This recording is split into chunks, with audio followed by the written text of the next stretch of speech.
Welcome to AI News Daily. I'm Amy. And I'm Sandy. We're here to give you your daily dose of what's really happening in the world of artificial intelligence. Yep, we cut through the hype to bring you the concise news and, maybe some insights you haven't considered.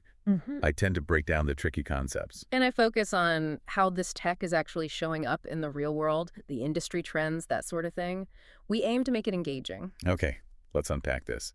Today, we're plunging into the incredibly fast-moving world of artificial intelligence. I mean, it feels like every single day brings a new breakthrough, right? Or a new strategic move from a tech giant. Or, yeah, some surprising revelation about how AI is reshaping our lives. It's a lot. It really is. Our mission with this deep dive is to cut through all the headlines and that online chatter. We've dug up the most important new developments from the latest AI breakthroughs and, the fierce battles between tech giants, right down to how this technology is truly reshaping our world. We'll try to pull out the most important nuggets of knowledge and help you understand what truly matters. That's our goal. Yeah. So whether you're prepping for a meeting, maybe just staying curious or looking for those aha moments without getting totally bogged down. Information overload is real. It is. We've got you covered. We'll be looking at who's kind of making the biggest waves in the AI race, how AI is showing up in some fascinating new ways, and, yeah, some of the critical ethical and security questions popping up right now. And this is where it gets really interesting. So let's kick things off with that intense battle for AI dominance. It feels like a full-blown war out there, doesn't it? And the first giant we have to talk about is OpenAI. Their CEO, Sam Altman, he's confirmed GPT-5 is set to debut this summer. Now, it's still a bit unclear if it will be a major leap over GPT-4. Right, the wording was careful. Exactly. But the announcement itself, that strengthens OpenAI's position at the front of the pack, wouldn't you say? Oh, it absolutely does. And what's fascinating here is how aggressively OpenAI is moving. It's not just about the tech innovation anymore.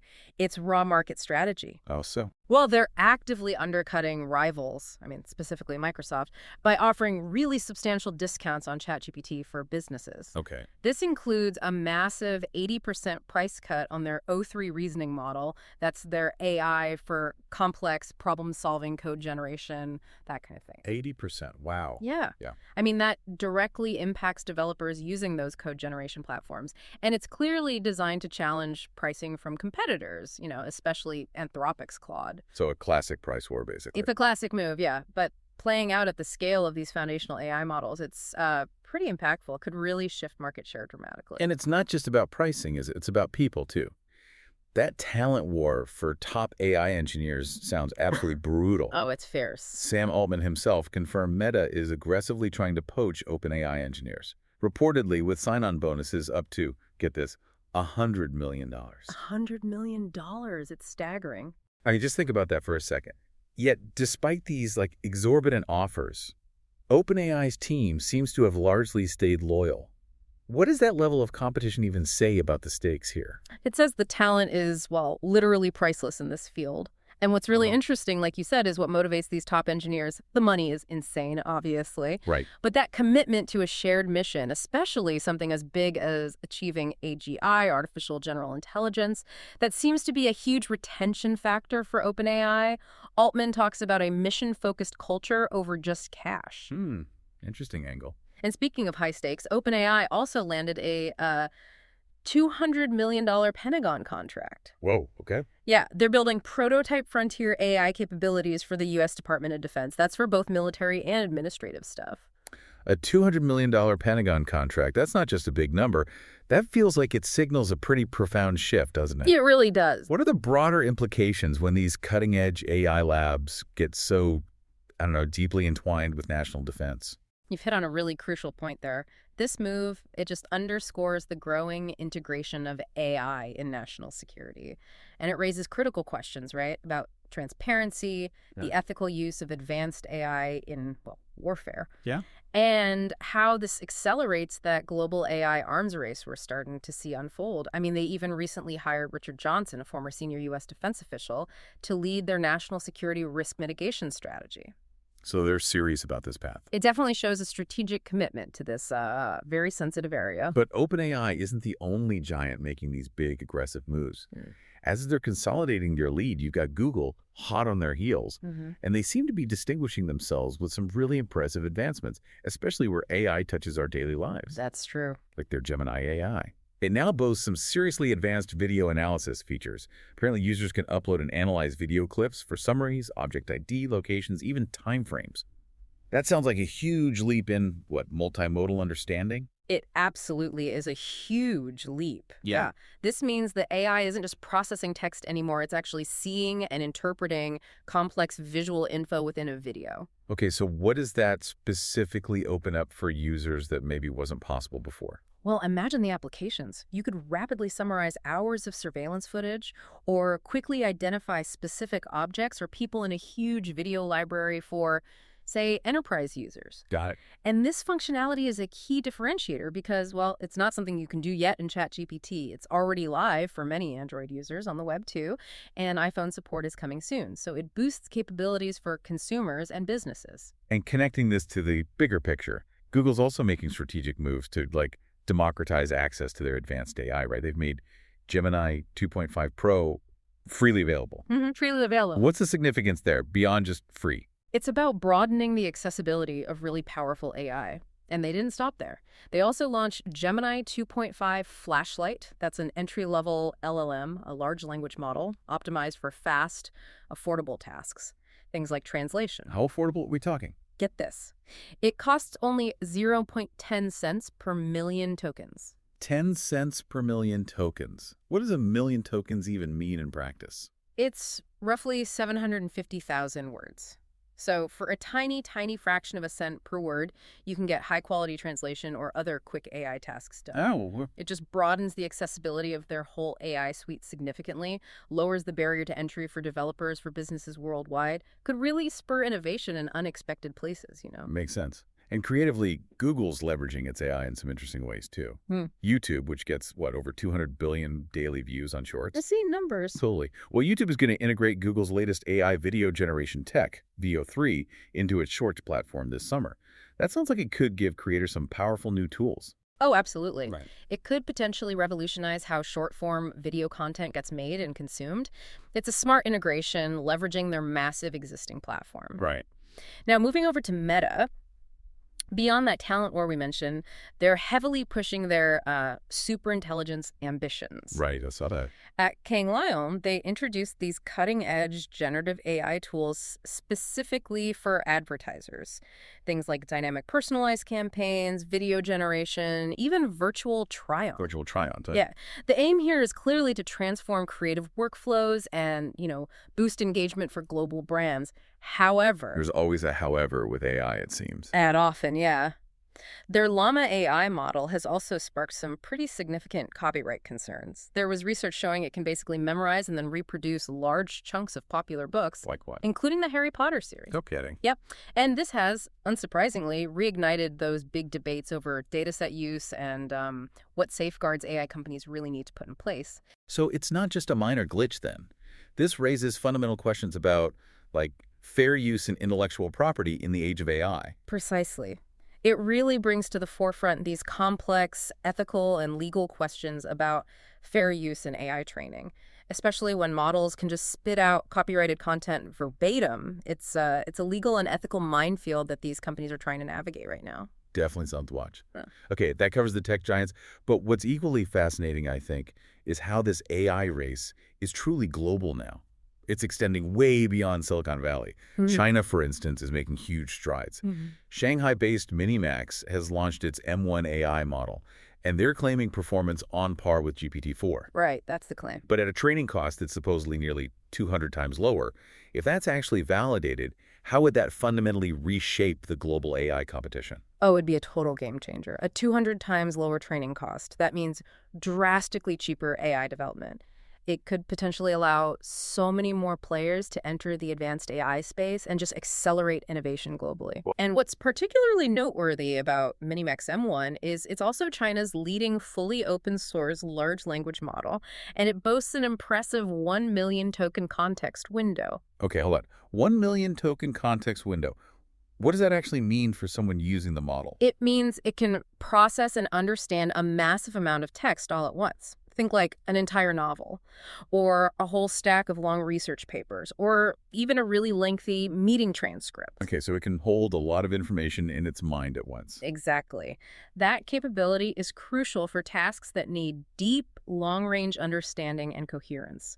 So this commitment to open source, combined with these potential huge cost efficiencies, well, it could give Chinese developers a significant advantage, and it introduces a powerful new contender on the global stage. Yeah. It also speaks to that broader trend of nations seeking digital sovereignty in AI, like Ukraine, for instance. They're actively developing their own indigenous large language model. Yeah, tailored specifically for Ukrainian language and culture. They're aiming for a release by late 2025. And this isn't just about the tech itself, it's a strategic initiative, right?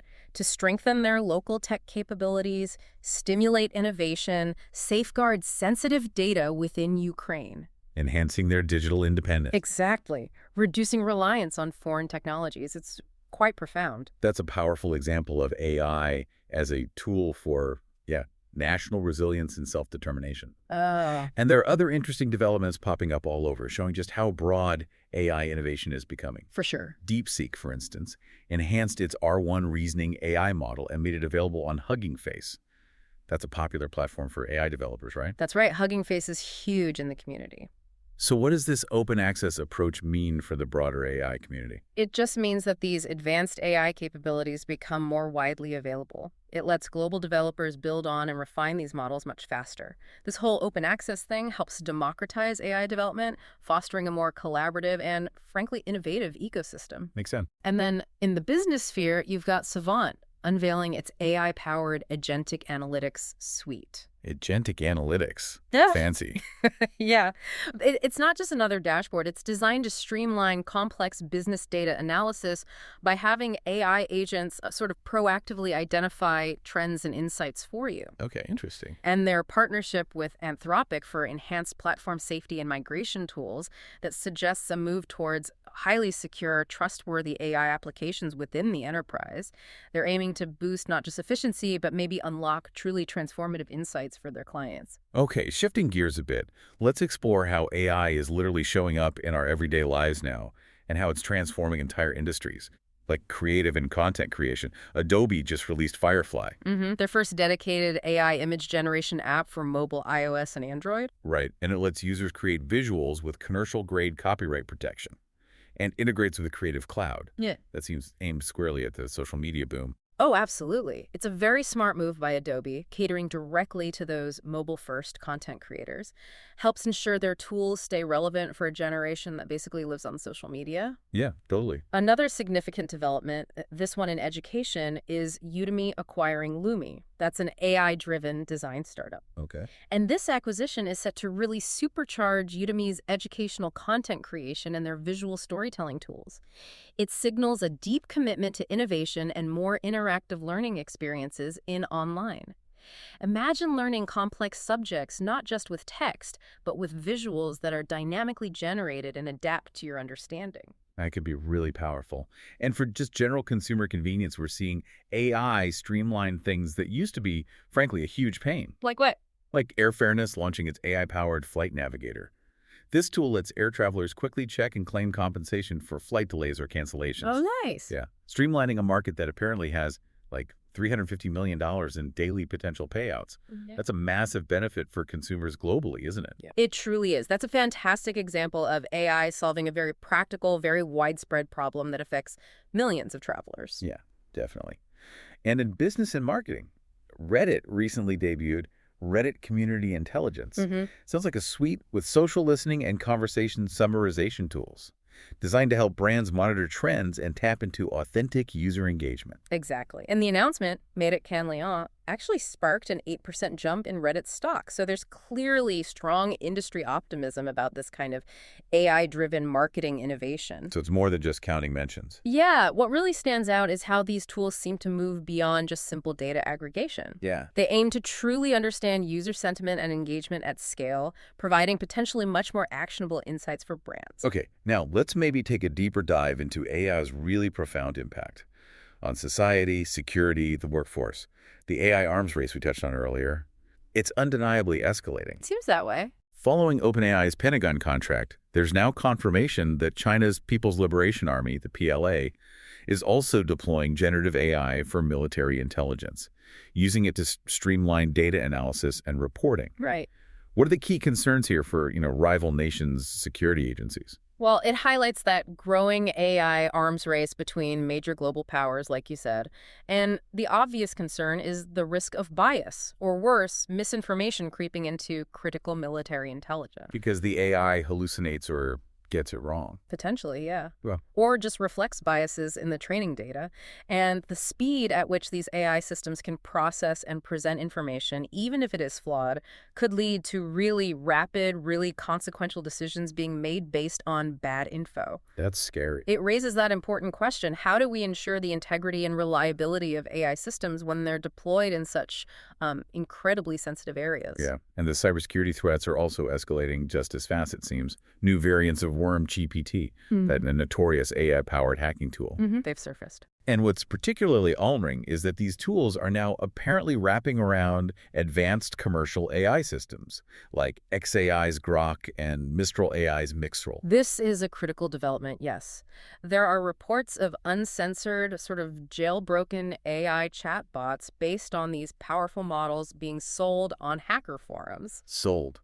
For what purpose? Specifically designed for things like phishing attacks and coding malware. It's a really scary thought, isn't it? That the same powerful AI models being developed for good can be so quickly weaponized by bad actors. Absolutely. It just demands urgent calls for stronger defenses and probably a reevaluation of AI model safety protocols across the board. Are there defenses being built?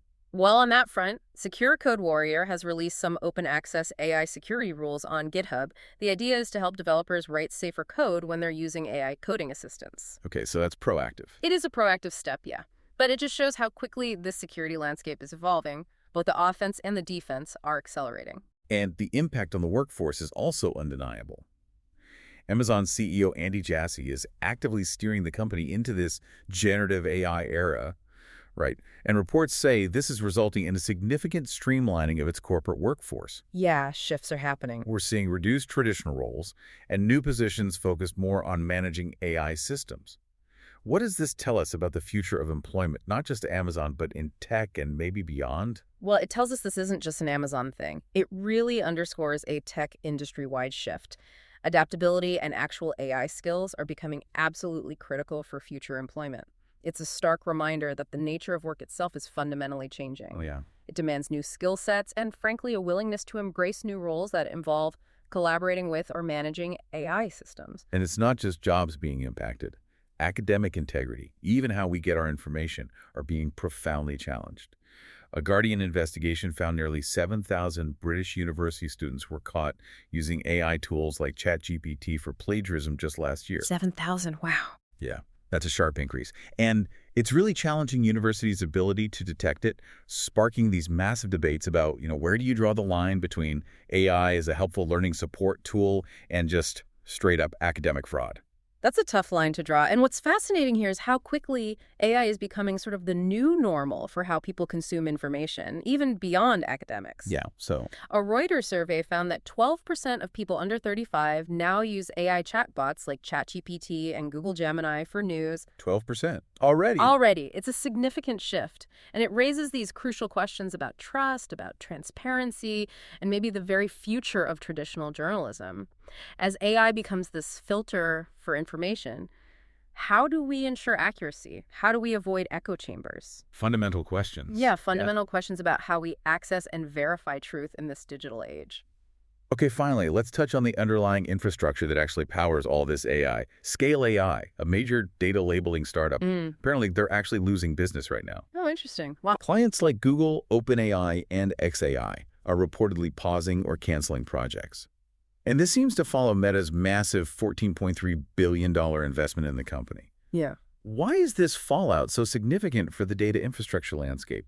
Because that's essential for all AI development, right? Absolutely essential. Yeah, this highlights just how interconnected and, frankly, maybe how delicate this whole ecosystem is. Scale AI is or was a critical player in preparing those massive data sets needed to train these foundational AI models. Right. So when a major player like Meta makes such a huge investment, it can trigger these ripple effects throughout the entire AI supply chain. This fallout could genuinely reshape who controls the vital data infrastructure for AI development. And that impacts everything, data quality, the speed of new model training, deployment could affect things for years to come. Wow. So, okay, what does this all mean? We've covered just a whirlwind of breakthroughs, these intense corporate battles for market share, for talent, fascinating new applications, and some very, very serious questions about security and integrity. The pace of innovation in AI is just staggering. Keeping up feels more important than ever. It really is. The sheer speed at which AI is integrating into, well, everything, our daily lives, the economy, national defense, even how we get our news. It's truly remarkable. It's not just about the tech advancing, is it? It's the profound societal shifts that come along with it. Absolutely. So, as we wrap up this deep dive, here's maybe a thought for you, our listeners, to mull over. Given this rapid acceleration of AI development and how pervasively it's integrating into so many parts of our lives, our jobs, national security, how we get information, what do you think societies can best do to prepare? What new questions should we be actively asking ourselves right now about the responsible deployment and the ethical considerations of this incredibly powerful technology?